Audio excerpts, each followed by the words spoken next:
friends, Rachel here with Yarn at Play. Today I'm going to do a video for you guys with math.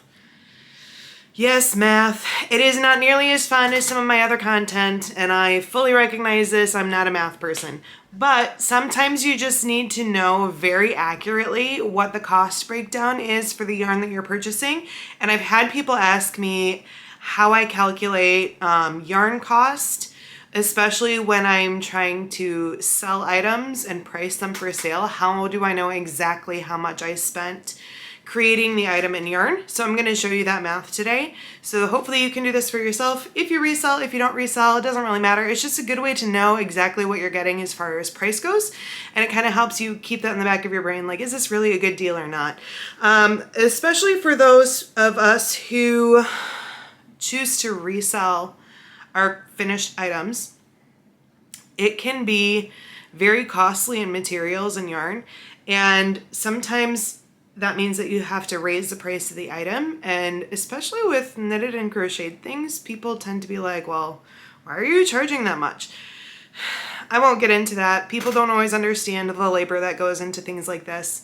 That's not what I'm talking about today. Today I'm talking about how to keep your yarn prices nice and low so that you don't have to raise the cost of the item just based on materials.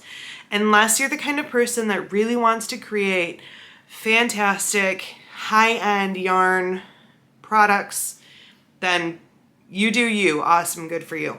I love seeing some of the stuff that people create with really beautiful hand-dyed yarns. I don't even buy hand-dyed yarns for myself. Someday, that's the goal. But I can't get past that price point at the moment. Definitely, I think it's worth it. 100% I think hand-dyed yarn is worth the price. I just can't bring myself to spend it at the moment. Anyways, that was a tangent. Let's get into this. And I'm gonna use an example for today. I'm gonna use Roll With It Melange as my example because I can break this down in 3 different ways with this one skein of yarn. So I really love Roll With It Melange. The scarf that I'm wearing is made with it in a different colorway than this one. So is my hat, except for this brim part. I absolutely love this stuff. It's fantastic yarn. I'm meaning to do an in-depth yarn review on it because I'm a big fan and I want to tell you guys more about it. But I will tell you the price breakdown. So I always calculate my cost per gram. And for those of us in the United States, we don't generally operate in grams. We usually operate in ounces, but grams are just easier to calculate. And you're going to have it on every single yarn skein that you get, no matter what country it's from, because we're the only people who don't use grams. So I calculate it per gram. It gives me nice round numbers and it just makes it easier. You don't have to worry about doing decimal points and things like that. Because this skein of yarn is 5.29 ounces. Where am I at here? Yeah. 5.29 ounces of yarn, or just 150 grams. So it's easier to calculate with 150 grams. So that's what I use.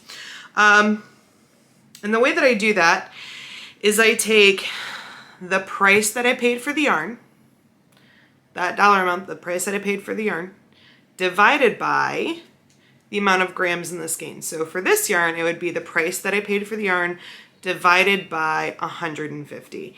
And that'll give me the price that it costs per gram for this yarn.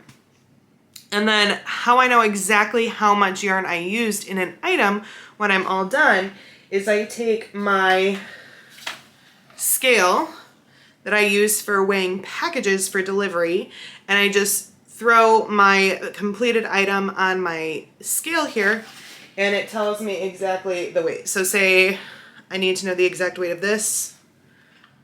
I turn it on. Oh, it's on pounds and ounces because I was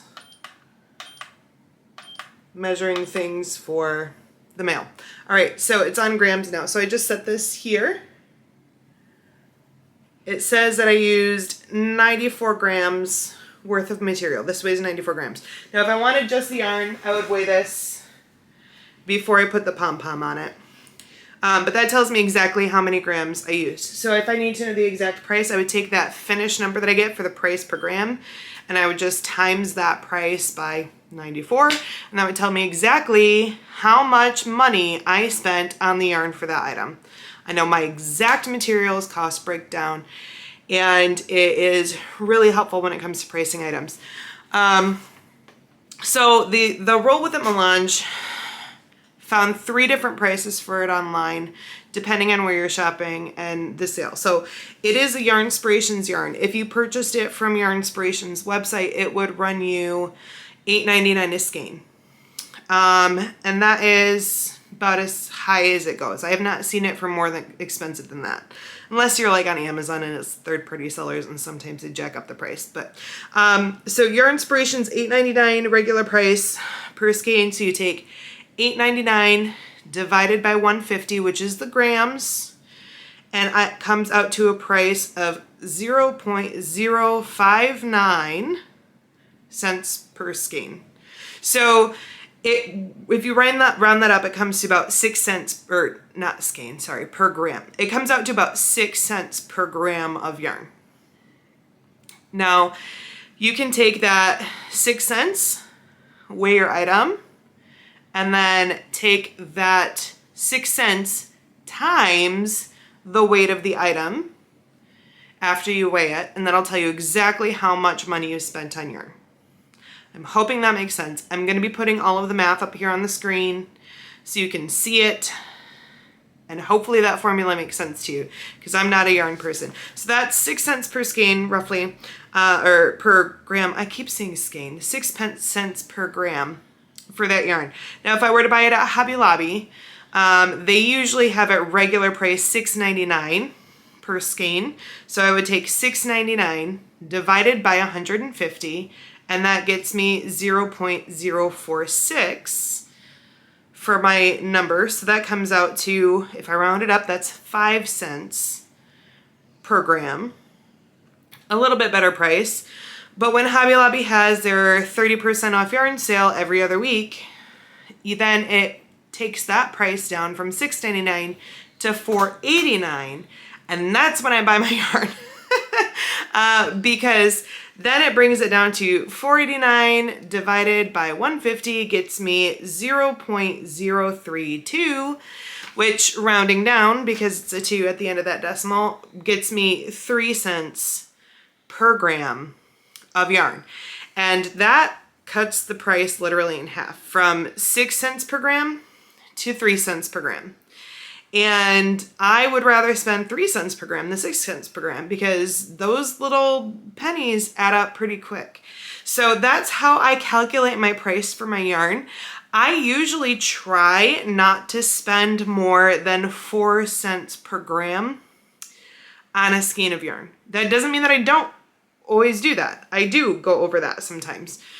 But if I'm looking for something, especially if it's a yarn that I'm planning on using for an item for resale, then I try to keep it below 4 cents a gram, if that makes sense.